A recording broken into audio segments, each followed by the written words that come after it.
This is one of the lesser dense videos. I haven't made any notes of what to actually say in this video, but I do want to share a bit my thoughts around a maybe rather philosophical topic here. It is the topic again, of course, around money, around finances. And what I noticed is climbing through those different levels of making money is that money is obviously a very relative term, right? It's a very relative construct. When you've only got $100 to your name and you move from $100 to $200, you're of course way happier afterwards, right? When you move from $200 to $400, to $800, to $1,800, each time you double, you definitely increase your happiness. You're still increasing your happiness when you go from $100,000 to $200,000. But what is interesting around this is that in absolute numbers, you now need way more to feel the same kind of rush, right? Objectively, the things that you can buy more when you move from 100,000 to 200,000, they don't really change your life that much anymore, right? When you're barely scraping by, when you've got a very hard time paying the bills, then any additional dollar you make really makes a difference to your life. But when the basics are covered, the additional money you make doesn't really change that much. It might change the brand of the car that you drive. It might change the size of your house. It might also change the neighborhood. That's actually a pretty big one. But the difference that you gain in life improvement isn't that big anymore, right? So even though you might be doubling from 100,000 to 200,000, even though the amount that's involved in there, the absolute amount is way, way larger, the quality of life improvement isn't actually that much better, if that makes sense. Now, what's also very interesting is that I'm always comparing these relative sizes, right? Because this is actually really how it feels when you're climbing up. As in, when you move from $1,000 to, say, $2,000 in net worth, right? When you're a broke student, so to speak, that tends to feel kind of similar emotionally to when you move from $10,000 to $20,000. So moving from 1 to 2,000 is a 100% jump. Moving from 10,000 to 11,000, which is also $1,000, doesn't feel like any big difference. It can be simply also just fluctuations, right? Let's say you buy certain assets, you buy some stocks, you buy some Bitcoin, whatever it is. You might get these 10% fluctuations all the time. And so money feels very relative, especially once you start investing and you get this fluctuation. You don't really look at money in absolute terms that much anymore, especially once the money is so much larger relative to your regular expenses. So there comes a point, hopefully for a lot of people that are watching here, there comes a point where expenses and wealth, or expenses and income, decouple that much to a degree that the savings rate isn't that much dependent anymore on your expenses. You can just buy more and the savings rate barely fluctuates. And the main thing that actually impacts your savings rate, impacts your wealth change, is of course how you invest, but also how much income you have. So the income is a way bigger lever compared to your savings. So you can try to save and not go to Starbucks, and you can try to save and not buy the clothes that has some brand on it. But at a certain point, it really doesn't make any difference anymore what kind of side expenses you have. You really have to work hard on getting your savings rate down. You have to start making those huge purchases, right? Like buying a sports car or buying a house, but that's not even consumption, right? That can be called investments. So really consuming the money, the consumption aspect will not be that relevant anymore compared to your wealth building process. The main thing is the income and the investment success, and the expenses don't matter that much anymore at some point in time. So what do I want to say with all of this? The relationship to money changes a lot, and the game how to make money changes a lot as well, right? You start off with selling your time initially, and that's your highest lever to double your wealth, right? You just work a little bit more, you move from $1,000 to $2,000. Doing that with meme coin trading is way harder, so why not just work a few more extra hours somewhere? So the way to earn money changes. The relationship to money changes as well. And the utility of money changes as well. And what this means is that once you are at a certain level, it becomes harder and harder to still get the same kind of satisfaction of earning more. Because when you go from $100,000 to $200,000, making that jump is way harder because you now can't just sell your time to make this happen quickly, effectively. You have to actually learn how to invest properly and how to potentially fix some market inefficiencies, right? Find inefficiencies and exploit them. So making money, making the doubling becomes harder, but also the individual satisfaction that you actually get from another doubling, from 200K to 400K, it's not that big of a change in your life anymore. So that's why I believe people tend to, that once you figured out the game, right, they tend to become less hungry, because at the beginning you're hungry because you're just struggling for all kinds of basic needs. And then some people, they simply work a lot and invest a lot and reach that threshold where money isn't that important anymore, or making more money isn't that important anymore. Others, they make like these huge step functions, right? When you found a company, for example, and you move like from zero,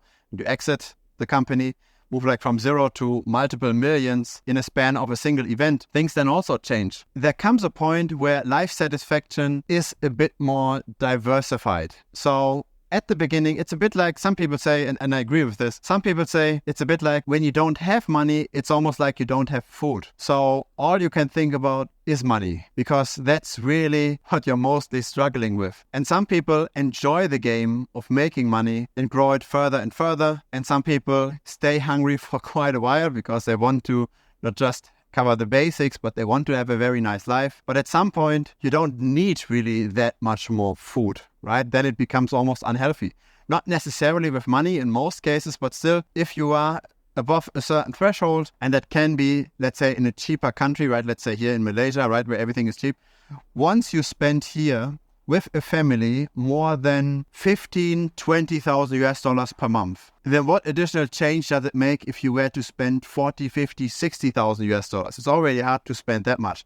Hard, right? Here's the problem with crypto YouTube. People promoting becoming degen or buying 100x coins.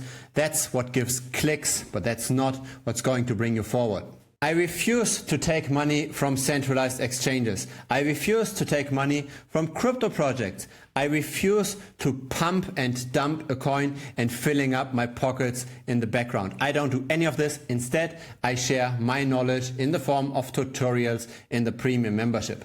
So that's content that won't do well on YouTube, but that builds up skill over time. You can also directly contact me over there. You can directly pick my brain. Feel free to check it out. TheBitcoinStrategy.com is the link. It's nice to learn the game. It's nice to be able to make a lot of money. And it does obviously form a lot of character as well. But life satisfaction as a whole, I believe, has to become more diversified after a while. It has to then also go towards family. It has to go towards friendships. It has to go potentially towards charity as well, because that's a danger that some people face, right? Some people say you have to stay hungry. It's not good to simply just always chase success. But what then ends up happening is that you become ultra rich because money again multiplies, right? You're beating the game at every level. It becomes harder and harder to double, but you keep on grinding. You keep on doubling. You keep on making tons of money. But at the same time, because you are so hyper-focused and because it becomes more and more competitive over time, you end up neglecting other things, and you might become unhealthy because you don't have time for sport.